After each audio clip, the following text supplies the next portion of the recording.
Hello दोस्तों, नमस्कार। स्वागत है आपका प्रेरक आईएएस एकेडमी के यूट्यूब चैनल पर।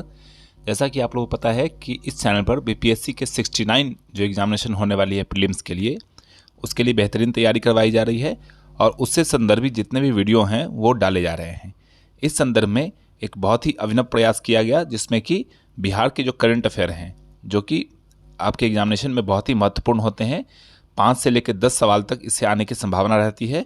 तो इसका जनवरी से लेकर और अगस्त तक, ठीक है, इसका करंट अफेयर डाला जा रहा है। इस संदर्भ में जनवरी से लेकर जुलाई तक करंट अफेयर डाल दिया गया है। आज हम बिहार करंट अफेयर अगस्त 2023 लेकर आए हैं और इसमें अगस्त माह के जो 50 अति महत्वपूर्ण प्रश्न है, जिसकी परीक्षाएं पूछे जाने की संभावना बनी रहेगी, उसको डाला गया है। तो चलिए शुरू करते हैं आज के पहले करंट अफेयर से। पहला है, हाल ही में केंद्रीय विद्युत और नवीन एवं नवीकरणीय ऊर्जा मंत्रालय ने बाढ़ बिहार में एनटीपीसी की बाढ़ सुपर थर्मल पावर परियोजना की 660 मेगावाट इकाई को राष्ट्र को समर्पित किया। तो आप लोगों से पूछ सकता है कि कितने मेगावाट की इकाई है, तो 660 की इकाई है। ठीक है, नेक्स्ट देखते हैं। हाल ही में जमुई जिले के जमुई झाझा चकाई के वन क्षेत्र में बिहार के पहले हाथी गलियारा खोले जाने की घोषणा की गई है। इसमें दो चीज़ महत्वपूर्ण है। पहला तो ये कि बिहार के जमुई जिले में खोला गया है और यह बिहार का पहला हाथी गलियारा है। अगर आपसे पूछ दे कि ये गलियारा कौन सा है, तो जमुई झाझा चकाई का जो है ये गलियारा है। ठीक है, तो ये बहुत ही इंपॉर्टेंट क्वेश्चन है दोस्तों, इसको आप अच्छे से तैयार कर लेंगे क्योंकि ये बिहार का पहला है। ठीक है, नेक्स्ट देखते हैं। हाल ही में बिहार के वैशाली जिले के पद्म विभूषण प्राप्त सुलभ इंटरनेशनल के संस्थापक डॉक्टर विंदेश्वर पाठक का निधन हो गया। आप लोगों को बताते चले कि सुलभ शौचालय के संस्थापक डॉक्टर विंदेश्वर पाठक ही थे और इन्हीं के प्रयासों के कारण से संयुक्त राष्ट्र संघ ने 19 नवंबर को विश्व शौचालय दिवस घोषित किया था। ठीक है, नेक्स्ट देखते हैं। हाल ही में बिहार सरकार ने भागलपुर के लिए सिटी बायोडायवर्सिटी इंडेक्स विकसित करने का निर्णय लिया है। गौरतलब है कि इस इंडेक्स को सिंगापुर इंडेक्स के नाम से भी जाना जाता है। ठीक है, नेक्स्ट देखते हैं। हाल ही में बिहार संग्रहालय पटना में G20 देश की कला टुगेदर वी आर्ट नाम से कला का प्रदर्शन किया गया। तो इसमें जो है, जो G20 देश में शामिल हो रहे हैं देश, उन सारे के कलाओं का प्रदर्शन किया जाएगा और इसका क्या नाम रखा जाएगा, टुगेदर वी आर्ट। ठीक है, अगला देखते हैं। हाल ही में IIT पटना में Indo Japan centre of excellence की स्थापना की गई। तो आपसे पूछे कि Indo Japan centre of excellence की स्थापना कहाँ की गई है, तो IIT पटना में की गई है। ठीक है, अगला देखते हैं। हाल ही में बज्जिका भाषा में बनी फिल्म चंपारण मटन, जिसके लेखक एवं निर्देशक रंजन उमाकृष्ण है, उसको ऑस्कर के लिए नामांकित किया गया। तो यहाँ पे दो फैक्ट इंपॉर्टेंट है। पहला तो ये कि बज्जिका भाषा में बनी हुई फिल्म है चंपारण मटन, ये शॉर्ट फिल्म है और इसके लेखक एवं निर्देशक कौन है, रंजना उमाकृष्ण है। ठीक है, और इसको ऑस्कर के लिए नामित किया गया है, तो ये बहुत ही महत्वपूर्ण हो जाता है। नेक्स्ट देखते हैं। हाल ही में बिहार के बक्सर में बिहार का पहला हिरणों के संरक्षण के लिए अभयारण्य बनाया गया। तो ये भी बहुत महत्वपूर्ण हो जाता है दोस्तों। बिहार में आप लोगों को मैंने ऊपर बताया था कि हाथी के लिए गलियारा जमुई में खोला गया था और ये जो है हिरणों के संरक्षण के लिए एक अभयारण्य बनाया गया है। कहाँ, तो बिहार के बक्सर जिले में। तो ये भी सवाल जो होता है दोस्तों इंपॉर्टेंट हो जाता है। ठीक है, नेक्स्ट देखते हैं। हाल ही में बिहार के 4 शिक्षकों को यथा द्विजेंद्र कुमार, कुमारी गुड्डी, अनिल कुमार सिंह और रमन कुमार को राष्ट्रीय शिक्षक पुरस्कार प्रदान किया गया। तो बहुत ही इंपॉर्टेंट सवाल है दोस्तों। कितने शिक्षकों को किया गया है, 4 शिक्षकों को किया गया है। ठीक है, अगर आप बात करें बिहार की, तो बिहार में कुल 106 लोगों को प्रज्ञा पुरस्कार प्रदान किया गया तथा 20 शिक्षकों को राज्य शिक्षक पुरस्कार प्रदान किया गया है। और आप पूछेंगे कि राष्ट्रीय शिक्षक प्रदान कितना किया गया, कितने शिक्षकों को, तो कुल 4 शिक्षकों को किया गया। ठीक है, तो ये सारे फैक्ट आप ध्यान में रखेंगे। नेक्स्ट देखते हैं। हाल ही में बिहार सरकार ने राज्य के माध्यमिक और उच्च माध्यमिक विद्यालयों में कक्षा 9 से 12 तक के 45 लाख से अधिक बच्चों को शैक्षणिक सुधार प्रदान करने हेतु फिलो पोर्टल का शुभारंभ किया है। तो आप लोग पूछे कि फिलो पोर्टल का संबंध किससे है, तो शिक्षा से है। ठीक है, नेक्स्ट देखते हैं 11 नंबर प्रश्न। हाल ही में बिहार के पटना विश्वविद्यालय का AN कॉलेज बना A+ ग्रेड वाला राज्य का पहला कॉलेज। और इससे पहले अगर आप लोग देखे होंगे कुछ क्वेश्चन, तो जो दक्षिण बिहार विश्वविद्यालय है वो पहला A ग्रेड प्लस वाला राज्य का विश्वविद्यालय बना था।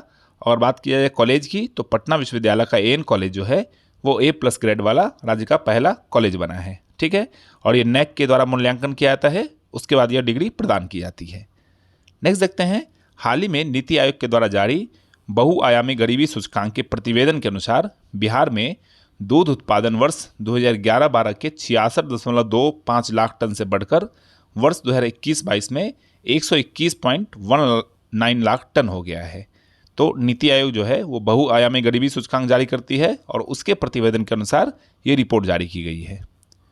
नेक्स्ट देखते हैं, हाल ही में नीति आयोग के बहुआयामी गरीबी सूचकांक के प्रतिवेदन के अनुसार बिहार राज्य में मछली उत्पादन वर्ष 2011-12 के 5.87 लाख टन से बढ़कर वर्ष 2021-22 में 7.62 लाख टन हो गया है। नेक्स्ट है, हाल ही में बिहार सरकार ने बिहार के प्रवासी मजदूरों के लिए है बिहार तैयार हम ऐप विकसित किया है।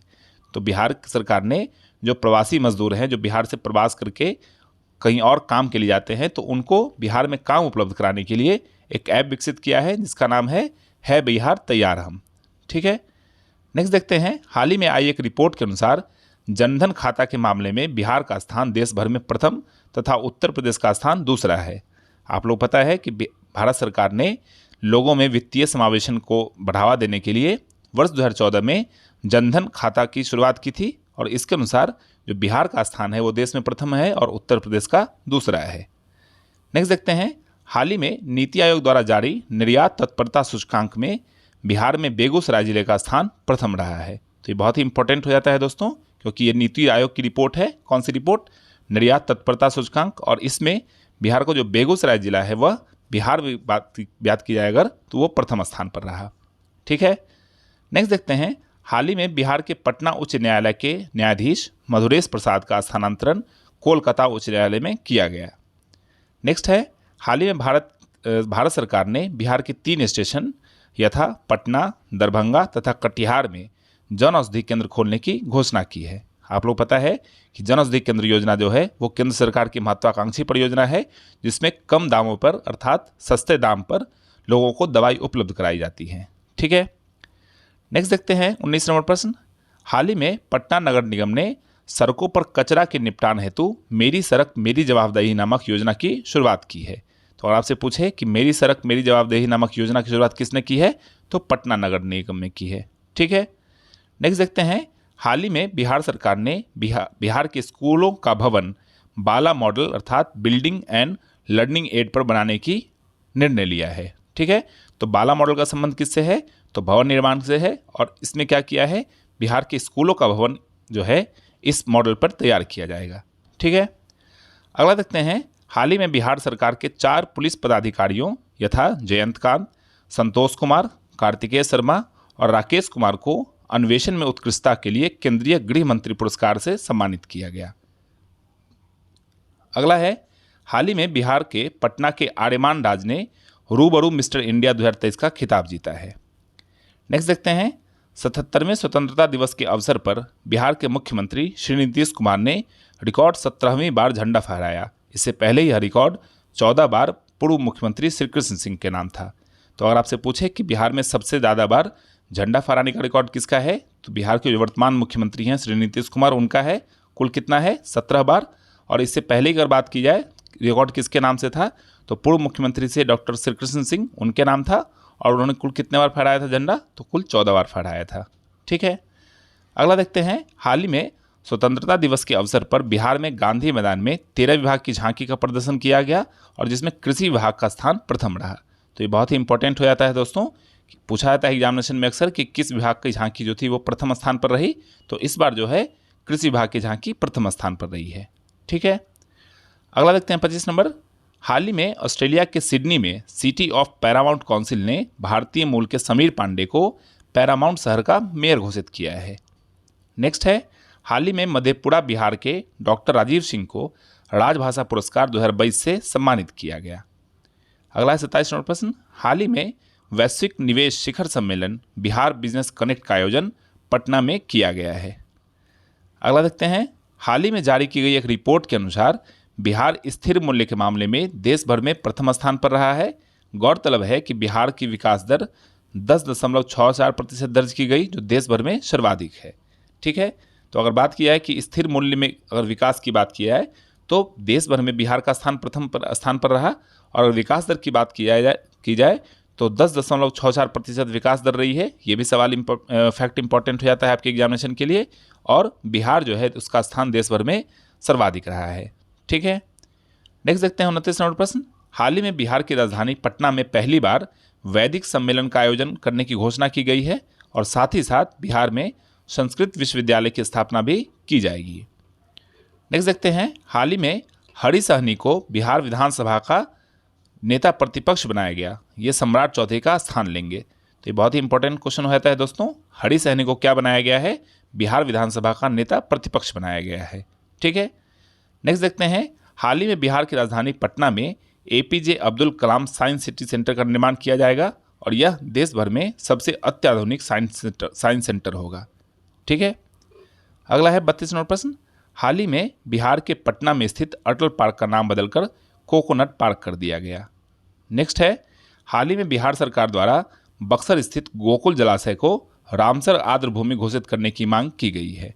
तो आप लोग पता है कि रामसर आर्द्र भूमि जो है, इसके तहत आर्द्र भूमियों को क्या किया जाता है, संरक्षण किया जाता है, नामित किया जाता है और इसमें बिहार का एकमात्र आर्द्र भूमि घोषित है जो बेगूसराय का कांवर झील है।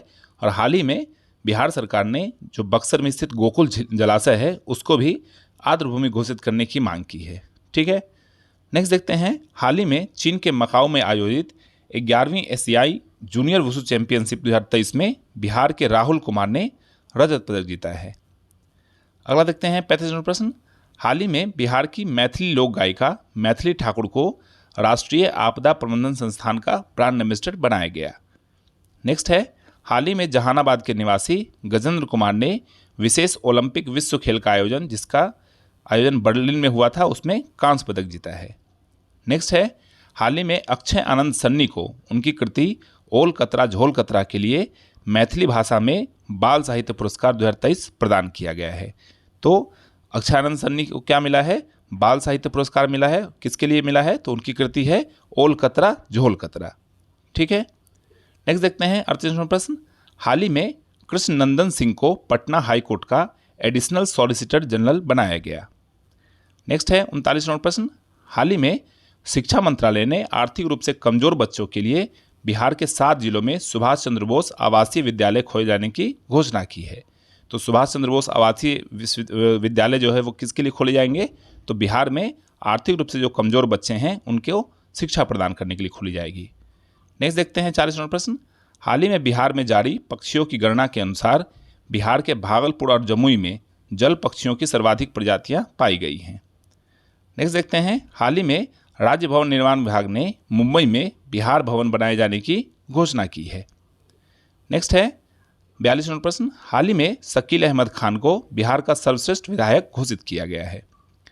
नेक्स्ट देखते हैं, हाल ही में नीति आयोग द्वारा जारी एक्सपोर्ट इंडेक्स में बिहार को देश भर में 22वां स्थान प्राप्त हुआ।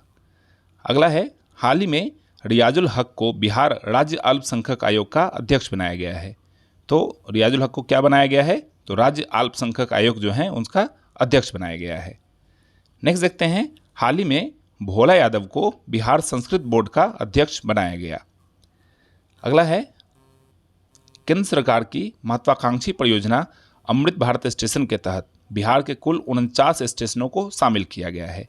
तो आप लोगों से पूछा जाए कि अमृत भारत स्टेशन योजना क्या है, तो यह तो पहले केंद्र सरकार की महत्वाकांक्षी परियोजना है और इसमें क्या किया जा रहा है कि जो स्टेशन है उनका पुनर्निर्माण और विकास किया जा रहा है और इसके तहत बिहार के कुल 49 स्टेशनों को शामिल किया गया है। तो ये फैक्ट आपके एग्जामिनेशन के लिहाज से महत्वपूर्ण हो जाते हैं। नेक्स्ट देखते हैं, हाल ही में बिहार सरकार ने मक्का की खेती के प्रसार के लिए कुल 7 जिलों का चयन किया है। नेक्स्ट देखते हैं, हाल ही में बिहार के सांसद मनोज कुमार झा को संसद रत्न पुरस्कार से सम्मानित किया गया।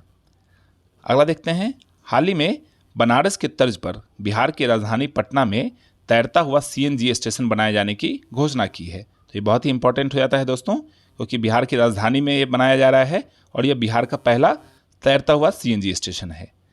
अगला देखते हैं 50 और अंतिम, हाल ही में मैथिली फिल्म समानांतर को 69वें राष्ट्रीय फिल्म फेयर पुरस्कार में बेस्ट फीचर फिल्म का पुरस्कार प्रदान किया गया। तो इसी के साथ अगस्त माह के जितने भी महत्वपूर्ण करंट अफेयर थे वो समाप्त हुआ। हम प्रयास करेंगे कि एग्जामिनेशन से पहले एक कंपाइलेशन डाला जाए जिसमें कि बिहार के जितने भी समग्र रूप से करंट अफेयर हैं उसको एक जगह एकत्रित करके आप लोगों को दिया जाए, ताकि एग्जामिनेशन में जितने भी प्रश्न बिहार से पूछे जाएंगे वो आपके नहीं छूटे। तो इसी उम्मीद के साथ कि आप अपनी पढ़ाई निरंतर रूप से जारी रख रहे होंगे और अपनी एग्जामिनेशन की तैयारी को अच्छे तरीके से कर रहे होंगे। मिलते हैं अगले वीडियो में। तब तक अगर आप चैनल पर नए हैं तो इसको सब्सक्राइब कीजिए, लाइक कीजिए, शेयर कीजिए। तब तक के लिए धन्यवाद।